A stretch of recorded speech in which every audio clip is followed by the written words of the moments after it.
Pedal में कर रहा है।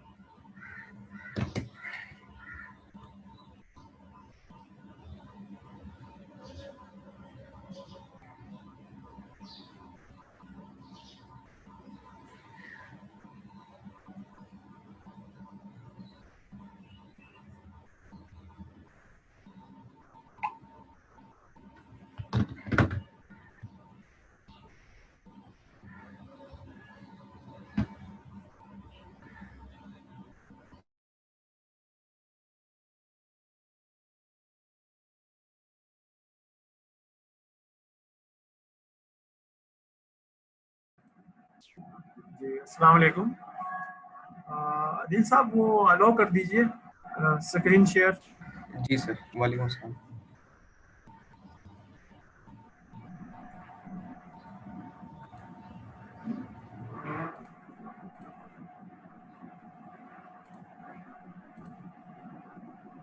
Okay, should we start? Yes sir, of course.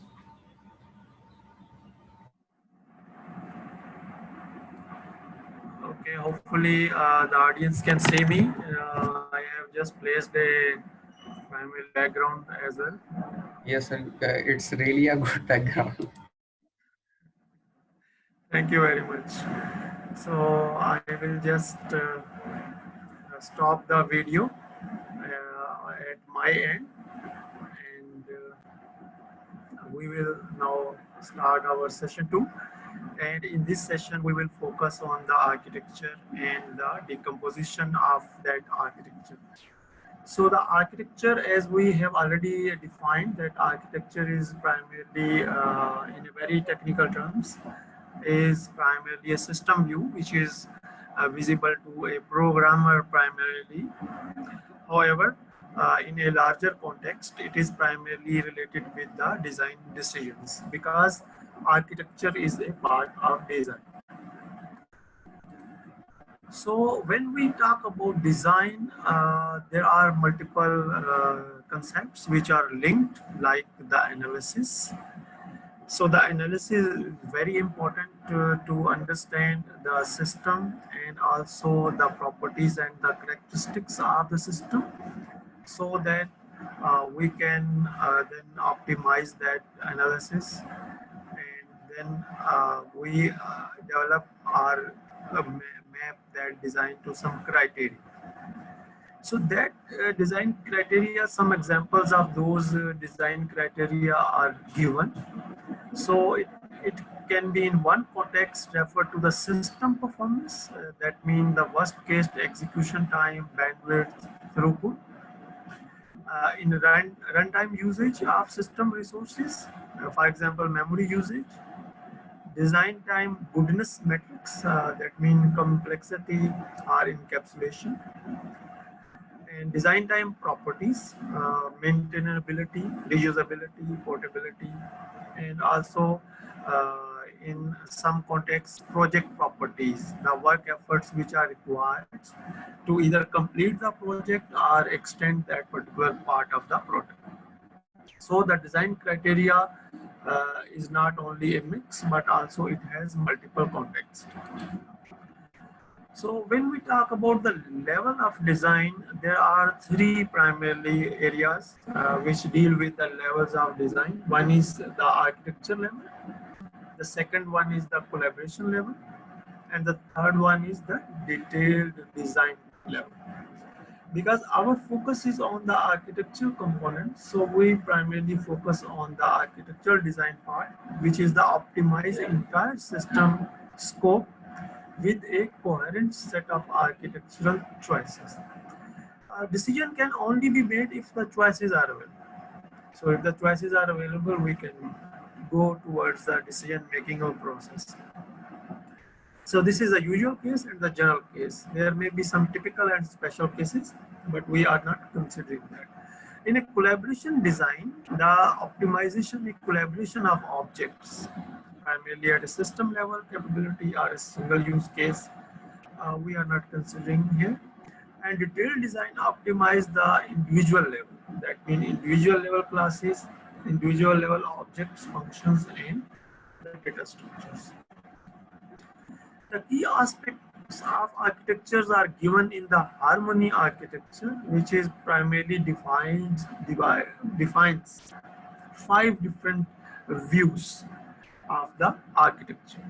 So one is the concurrency and the resource view, the distribution view, dependency, deployment, and subsystem and component.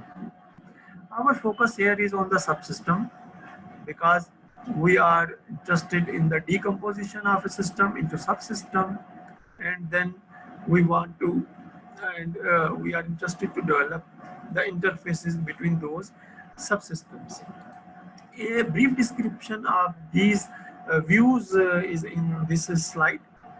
Uh, our focus is on the subsystem. So in this subsystem and component view, we primarily deal with the specification of large scale pieces of the overall system, that the subsystems, and how the system functionality maps into those subsystems.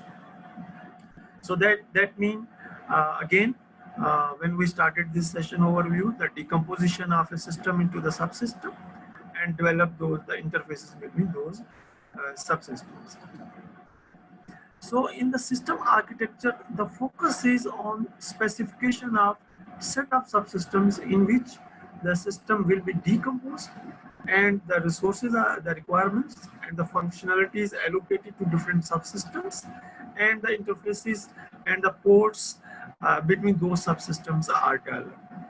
So once this architecture is available, this architecture can be handed over to different teams so that they can develop the real project, actually the physical project, according to their own procedure and the process of development after they have the architecture of the system.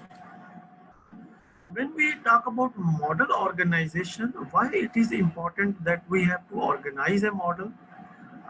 It is important because when we run into different problems, then the team or the higher team primarily rework things.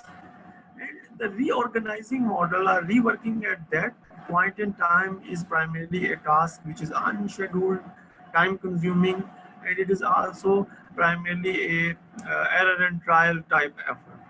Whereas the model organization at the start of the model building process or the design phase is very important because it will then guide and do not primarily take us into the different errors and complexities. So there are a number of considerations when we organize models. The large projects or small projects, there are decisions. If we can go one large project or multiple projects, which primarily then integrated into the large project. Similarly, one model, there may be many models. In a way, these two questions are similar. Single product or then how the common parts primarily are shared between the team members, so that which team work on which primarily part, and the common parts are there, the architectural aspects and the decisions, how these are available to the team and how they will be enforced, and the location of the team, and how the model management overhead is minimized, what principles should be used to group or integrate those elements once they are ready from different teams, and how the configuration management or the change management will be used. So these are some of the major questions which primarily help us to organize the models. So the first question is, why break up the large models? So there are two reasons behind this. One is it will actually save the time and decrease the load, and it also primarily narrow the focus for the teams. So the teams can be specialize those components and can make them better. So also there is a debate between a large share model are separate models when they are required and when they are not required. It depends primarily on the nature of the project, and the single model has the advantage because the management is simple. Only one model has to be managed, but it takes longer to load. Sharing and collaboration is different in a single model. Multiple model have the advantages as the system complexity is reduced, but also it comes with its own problems. So there is a debate between how a large shared model is used or separate models is used. So primarily the stakeholders, the discussion with stakeholders is helpful in these cases. So typical recommendations are available. If we have a smaller team, like 15 members or 20 members or fewer members of a team, so we primarily go for a single model, which is more beneficial. But if a team has more than 20 members, so the collaborative or multiple models is a better choice. So this is one primarily expert recommendation. There are other recommendations as well. Now we are moving towards the stakeholders. So the stakeholders are classified into different groups. One are the system engineers, then the subsystem teams, if the project is really large, then the engineers, and the design architectures, and the testers. So these are the different stakeholders. They have their purpose and they have their scope. Moving towards the first example of how a larger model is broken down into primarily different models. So the typical recommendation when we are using a software in which there are system and also the subsystems are represented in the form of class diagrams. I'm hopeful that we have studied and learned the class diagram in our first session. That here we have a primarily system model, and system model is labeled with SE model. This is system engineering model. Primarily, in short, it is written as SE model. It has specifications, different specifications. These specifications are primarily enabled through importing the subsystem models. So each specification has a import link to a subsystem model. So we can have in a system engineering model multiple subsystems in which subsystem 1 model, subsystem 2 model, and similarly subsystem n model. So there may be n models or n subsystem models in which a system is primarily decomposed. And also there is a shared model because some data types are shared, some interfaces are shared, and similarly some domains are shared. Our focus in this slide is how a model is decomposed and represented. So a model is decomposed into multiple subsystem models, and it is represented in this way, that it is imported into the main model to complete the primary system engineering model. Some description is written on the left side. So the domains are primarily referred to different system engineering sections inside the shared models, which are responsible of this shared model. There are different relations which are used to primarily link these class diagrams so that their functionality is extended, like import, usage, and define. I'm not going into the details of these links, but these links are primarily the relations between those diagrams in a UML diagram. So when we primarily import this model into a software, then we can have two different views. One view is in a browser view in which different packages will appear.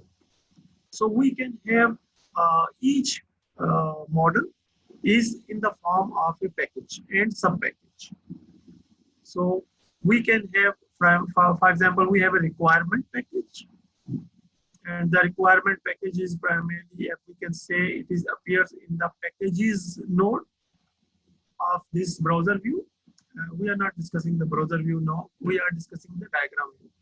So the requirements package, the analysis package, and the architecture package. We are interested in the architecture package.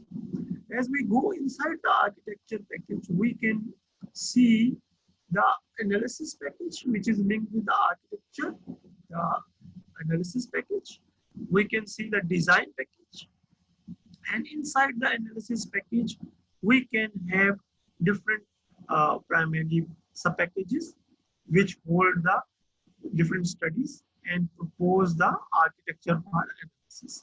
So some description is provided with these diagrams.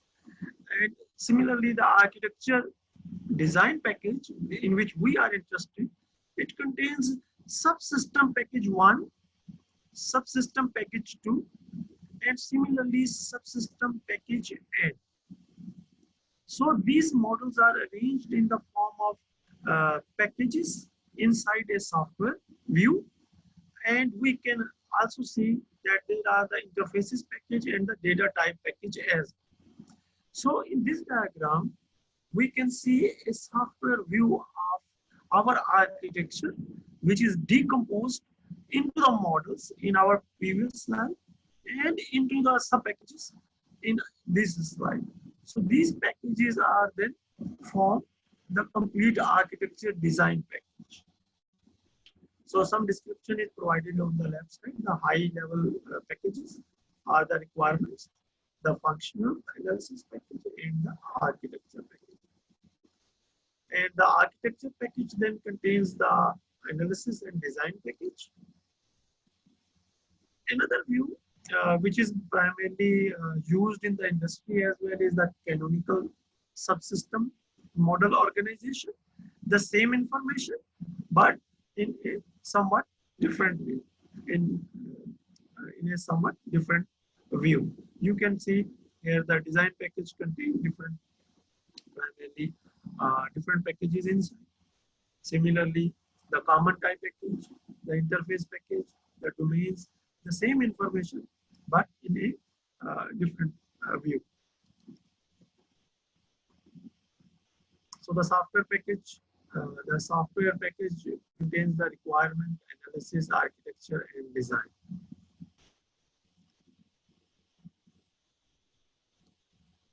Now we're moving towards the first example in a Roadrunner intersection control system specification. As we can see, it is a diagram of an intersection in which a primary road is visible. Similarly, a secondary road is visible. The indication where the detection of vehicles and pedestrian is possible is also shown in this diagram. So primarily, this each traffic light is controlled through a controller, which is called the intersection controller. A description is provided here. We can quickly read through it, but primarily it is related with the traffic lights, and the traffic light is configurable through a front panel display, and it is programmed. And then once programmed and operational configured, then it starts operation like managing the traffic. So the options which are available, as I have already explained, that if the sensors are available, then the detection of vehicles is possible, and also the detection of pedestrian is possible. So normal traffic lights, and the traffic lights with a turn lane, and the signals for the pedestrian lights, they are also part of the system. The front panel display menu for configuration, It can help to set up the traffic light according to uh, different modes, and also can help to obtain the intersection statistics. As we can see, it has a display with different parameters and an input panel in which we can select and configure those panels. So this is a very brief overview of the system. If we can primarily uh, develop an architecture of the system, then we have encountered primarily a simple shared model. Why it is a simple? Why it's a shared model? Because or a single primarily model, because it is a simple system as compared to the complex example which we are ahead, which is unmanned aerial vehicle. So here we have in the system engineering model, the model which is handed over to the system engineering department for manufacturing, contains the requirements, contains the analysis, and contains the architecture. So we can assume here that every system, which is a simple system, may have primarily a simple model like this, which contains the requirements, an analysis part, and a architecture part. Then we have the subsystem model, and in a subsystem model, we can see the interface, common data types, and the domains if it is linked to different departments. And in a subsystem one package, we have the requirements, deployment package, functional analysis, architecture, and design package. So this is the organization of the architecture in the form of packages. A description is written on the left. When you find these slides, you can actually go through it. Now we are moving towards the second example, which is the unmanned aerial vehicle, and typically it is called the Coyote unmanned aerial vehicle. So this UAV has system has four UAVs, and it has a ground mission planning and control center. It has different components. As you can see, the vehicle itself, the system on the ground, the payloads, and also a communication or data link subsystem. Each UAV is capable of taking 4 missiles of each 100 pounds. So it is a multi-purpose UAV system, which is described in one of the references in this session. So as you can see, it's a because it's a complex system, so the architecture has to be decomposed into a number of subsystem packages. So the requirements package contain the requirements for each component separately. Similarly, the parameters for each component separately. As you can see here, we are primarily have 4 components. So for each component, it specifies the requirements, it specifies the architecture, and in architecture, you can see the architecture design package contains a package for each component, ground system component, payload subsystem, and similarly the aircraft subsystem, the mission planning, and the vehicle subsystem. So it contains all the packages inside the architecture package. Similarly, the analysis package contains multiple packages. So you can see there are many packages which are listed here. Their names are self-explanatory, and we can find detail in the reference as well. So there are multiple models: the system engineering model, and a shared model, and a number of subsystem models. So they have to be there to specify primarily the architecture of that UAV. This is another primarily the shared model high-level organization. As you can see, there is the interface package, the common types data package, the common types package, and also the domains, which are linked with different subsystems. Now we are moving the third application, and in this application we have a certain level of detail as compared to the other systems at this in this session. So the Internet of Things as its role is now primarily daily activities. The focus of this application is on the intelligent transformation. So V2X corresponds to vehicle to everything. So vehicle is primarily a system which communicates to everything. Specific example is the roadside unit. So the roadside units, for example, traffic light, they are also roadside units. So the design in this specific reference is through use cases, sequence diagrams, and statements. So use cases we have already learned in the first session as well. So use cases again come in. We learn the sequence diagram in this session and how primarily a system is represented with a state diagram or state chart. So first of all, we see the primarily the physical components of the system. On the left side, the roadside component is the traffic light device. It is based on Arduino and also a GPS and GSM module, and also a Raspberry Pi, which is primarily attached with a camera. So similarly, the GPS and GSM module is connected with the sensors, and Arduino is primarily managing different, is also connected with different sensors, the environmental sensors and air quality sensors and other sensors. So these are the sensors which are primarily connected, and three different devices are present on the traffic light device side. Whereas in the vehicle device, they have an Arduino Uno, again, and also the USB host shield and a communication module, again, like in the traffic light device system. And they also specify the components, the main components, the external components, and the power components in the green light, and the relationships that the power relation. Similarly, the other relations are mentioned with different kind of links in these two diagrams. So these two are primarily the systems which are communicate each other and forms subsystems inside a bigger system, and each system contains further subsystems.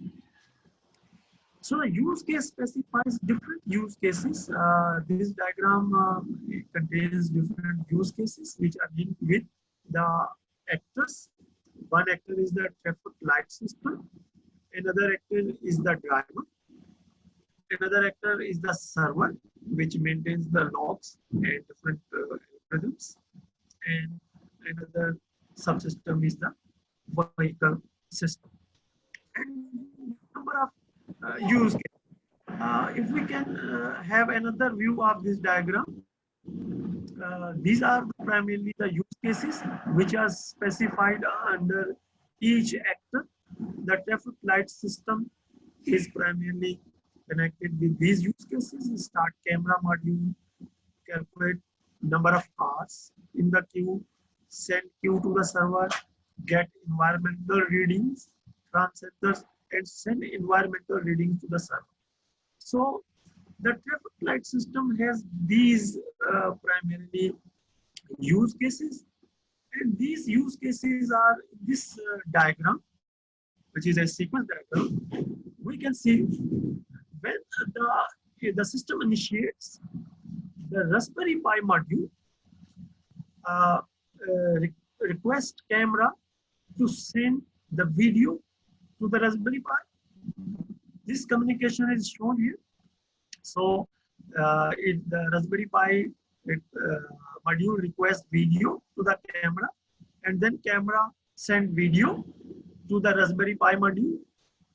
Then the Raspberry Pi module primarily calculates the number of cars in the queue, and once this number of cars is available, then it send this that the length of the queue at this point in time is the number is to the server.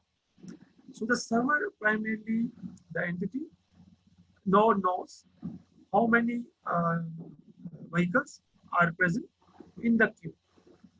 Because this is the traffic light subsystem sequence and Raspberry Pi is primarily managing it. So it then requests the environmental readings from the Arduino.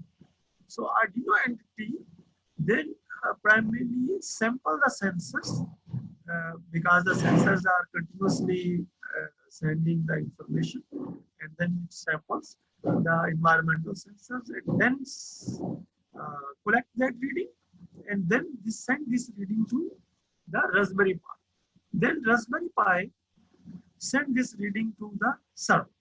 So this is one sequence diagram which shows in terms of a sequence the number of operations performed centered at Raspberry Pi.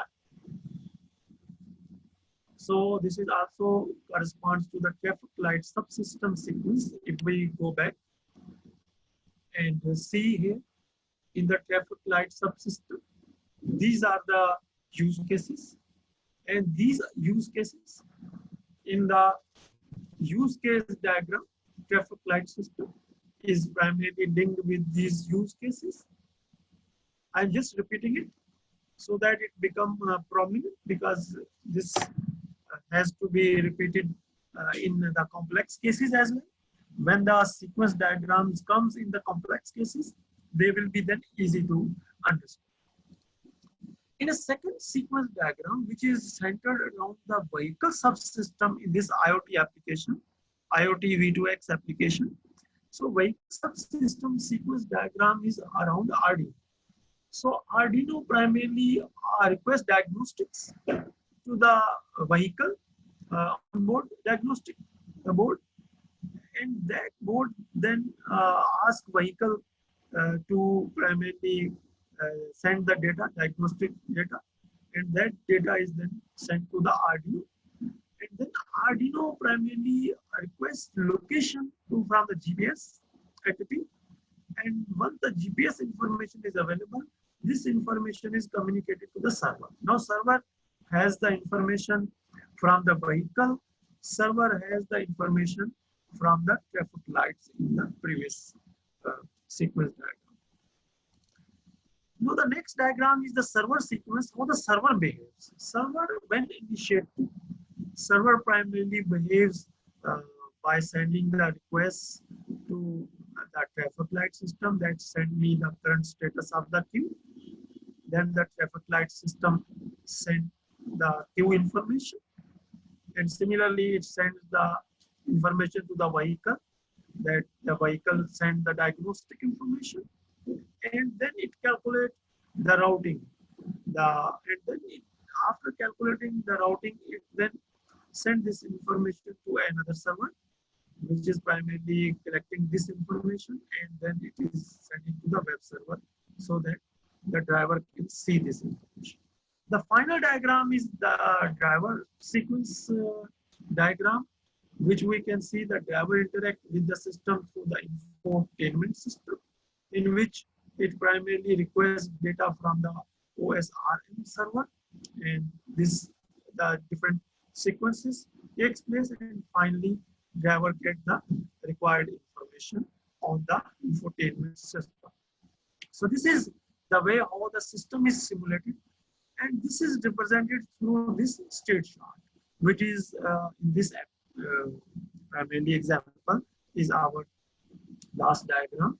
So the outer shell shows the sequence of different events. If everything goes successful, it starts from here. So initially the system is idle, then it requests the route. First of all, I go through the successful events. So the successful event is route is requested, the server is informed, and then the traffic light system connection is made.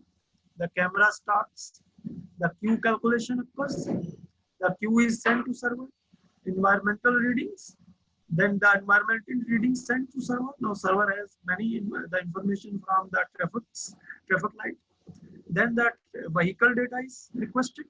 Then the vehicle data is collected and it is combined with the GPS data and sent to the server. Then server calculate the routing decision should be made by the driver, and this information is published and driver can access on the infotainment system. So this ends. If everything goes well and okay, Sir, the it goes straight up in this state diagram and the top row from left to right, and then again go to, and similarly ends it ends at here. If there sir, is any question, can I hold here? Can I stop? sir, only 3 minutes required for the end of part 2. So I'm requesting with you to please wind up this session, and we can continue the session in part 3. Okay, thank you very much. Part 3 will be a summation or conclusion of all the concepts. So we primarily stay with this slide at the end of this session too, because 3 minutes are left. So we have gone through the successful components, and the system is very successful. We have no problem, and finally driver requests the route information and driver get the route information, and different events takes place. Primarily there are two major events. One is the communication with the traffic light, and the second is the communication with the vehicle diagnostics. Also, this information is combined with different sensor information like the environmental sensors and also the diagnostic sensors. But if things not going well, for example, we start from here and the route is requested, but server is not responding. If the server is not responding, the system failure message appear and the system will stop. So that means driver will not get any information. Only a system failure message is displayed. So if this thing does not primarily the case, and the server primarily is then contacted, the traffic light system is not responding. If the something goes wrong on the traffic light system and it is not responding, then again the system failure uh, occur, and then the system will stop. So this is the second failure which appeared due to the unavailability of the service or the subsystem which is installed at the traffic light. The system is pretty much intelligent, so it can primarily not only tell us, inform us about the server failure, but if server is okay and the traffic light system is not working, then it informs us the traffic light system is not working. The third failure occurs when the queue is calculated. And in that case, queue is calculated at the server, as we already know from the sequence diagram, and server is not responding, and the system then again fails. And the system again checked at the fourth time for the failure if the environmental readings are primarily sent to the server, but server is again not responding. So this happened at the first time, and finally it will happen at the GPS position if this information is not available.